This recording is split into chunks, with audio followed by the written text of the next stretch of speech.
Bonjour et bienvenue dans ce nouvel épisode de Ose ta carrière.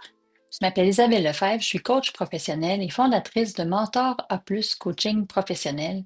Et aujourd'hui, je vais te parler d'un état que je connais bien et que mes clients connaissent bien et que tu vis peut-être en ce moment.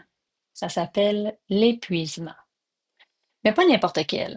Pas celui qu'on peut soulager avec une bonne nuit de sommeil ou une fin de semaine de retraite à la campagne.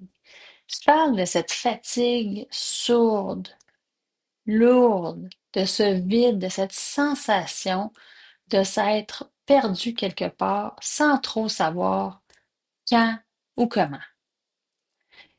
J'aimerais commencer en te partageant un extrait de mon guide Comment rebondir et s'épanouir qui plante bien le décor dans lequel je veux inscrire ma discussion aujourd'hui. Au fil de ma carrière, j'ai connu des succès, mais aussi des échecs. Certains apprentissages se sont faits naturellement, tandis que d'autres ont été plus difficiles. La vie a cette particularité, tant que tu n'as pas compris une leçon, elle te mettra encore et encore face au même défi. Fin de la citation. Ce que j'ai compris avec le temps, c'est que l'épuisement, c'est pas toujours une question de recharge de batterie. Souvent, c'est un signal, un message de ton système intérieur. Un cri discret pour te dire que tu n'es plus aligné avec ce que tu es profondément. Puis aujourd'hui, je vais t'inviter à faire une pause, à te déposer, à regarder non pas ce que tu dois faire de plus, mais ce que tu pourrais faire autrement. On commence souvent par se dire, je suis fatigué. C'est vrai, mais la question que je pose en coaching, c'est, t'es fatigué de quoi exactement? Parfois, on est fatigué de devoir jouer un rôle, de faire semblant d'aller bien, de livrer, sans vraiment plus savoir pourquoi.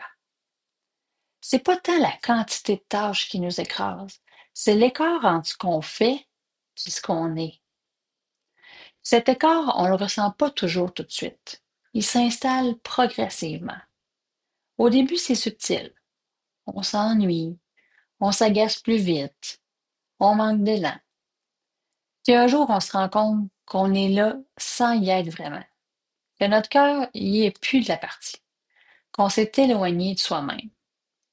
Puis là, la fatigue, elle devient structurelle. Elle colle, elle persiste. Elle part pas après un long week-end. Elle se règle pas avec un agenda mieux organisé. Pourquoi? C'est pas parce que le corps est à bout, c'est parce que le sens n'y est plus.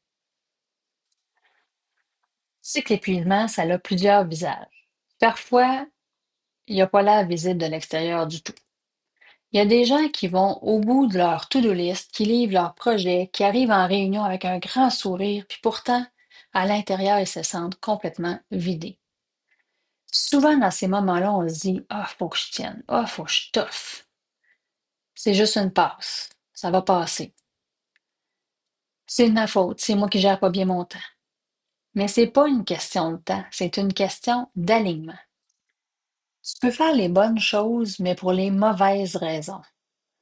Ou avec des parties de toi qui sont en mode survie. C'est là qu'on peut s'arrêter puis se demander, est-ce que c'est un poste qui me ressemble encore? Est-ce que je suis fidèle à ce qui m'anime vraiment? Est-ce que je suis en train de me servir de mon travail ou j'en suis rendue prisonnière? Ces questions-là sont pas confortables, mais elles sont vitales. Dans mon approche, j'intègre souvent un modèle que j'adore, celui des systèmes familiaux intérieurs, aussi appelé Internal Family Systems ou IFS. C'est un modèle qui repose sur une idée centrale qui est à la fois simple et puissante. T'es pas une seule voix à l'intérieur, t'es un système. Et dans ce système-là, il y a différentes parts ou des sous-personnalités, si tu veux, qui cohabitent. En IFS, on distingue principalement trois grandes catégories de sous-personnalités. Les parties exilées, les managers, puis les pompiers. Les parties exilées, ce sont des parts qui sont blessées. Souvent, ça remonte à notre jeunesse. C'est porteur de douleur, de honte, de peur, de tristesse, de choses qui ne sont pas résolues.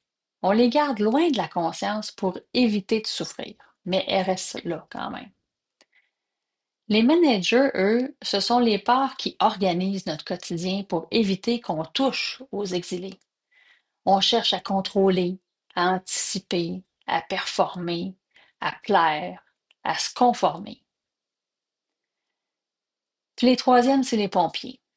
C'est les parts qui interviennent en cas d'urgence, quand un exilé menace de refaire surface. Elles éteignent la douleur rapidement, mais avec des comportements pas toujours sains. Des comportements de fuite, des comportements d'auto-sabotage, de surconsommation ou encore d'évitement.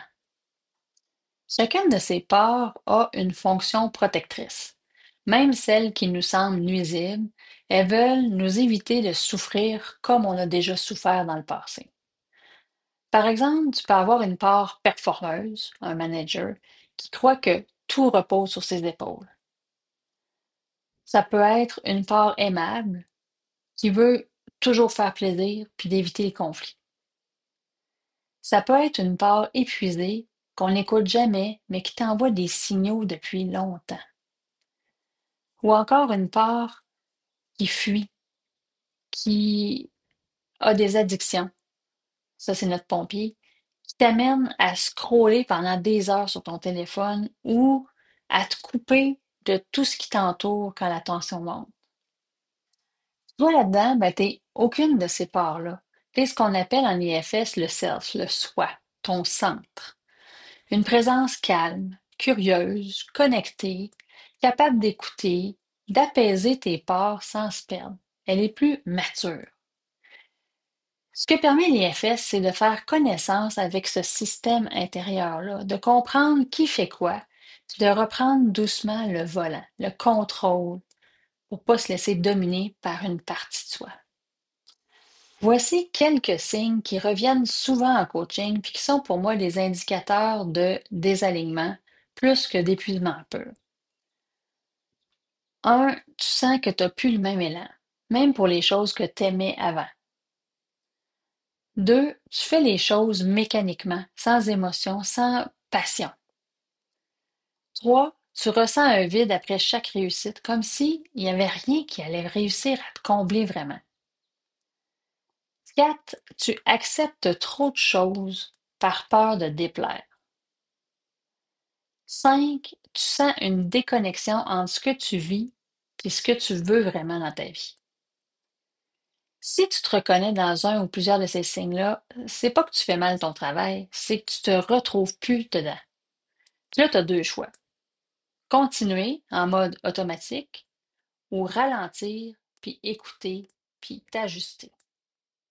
Pas tout plaquer, là, mais commencer à te remettre au centre de tes priorités.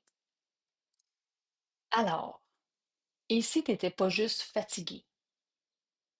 Et si tu étais en train de recevoir un signal que tu dois te réaligner? Peut-être qu'il y a une part de toi qui veut te protéger, mais qui t'éloigne de ce que tu voudrais ou que tu devrais être ou faire. Peut-être qu'il est temps d'oser t'écouter. Je t'invite, si ça te parle, à découvrir mon guide Comment rebondir et s'épanouir. Tu vas trouver des pistes concrètes pour identifier tes parties, retrouver ton centre, puis rebondir sans recommencer continuellement le même cycle. Comme toujours, ben, si tu veux en discuter, ben, je peux t'offrir un premier contact gratuit, c'est sans engagement. Puis ça nous donne un endroit, un espace pour parler, pour se dire les vraies choses, pour faire le point ensemble. Tu vas pouvoir prendre rendez-vous sur www.mentorapluscoaching.com dans la section réservation. Sache que tu n'es pas seul, que tu n'as pas besoin d'attendre de t'éteindre pour être plus fort, pour être meilleur, pour être plus. Merci d'avoir été là aujourd'hui. Si jamais tu ne veux pas manquer les prochains épisodes, je t'invite à t'abonner. Si tu connais quelqu'un à qui ça pourrait faire du bien ce message-là, n'hésite pas à le partager. Prends soin de toi, vraiment. À bientôt dans Ose ta carrière.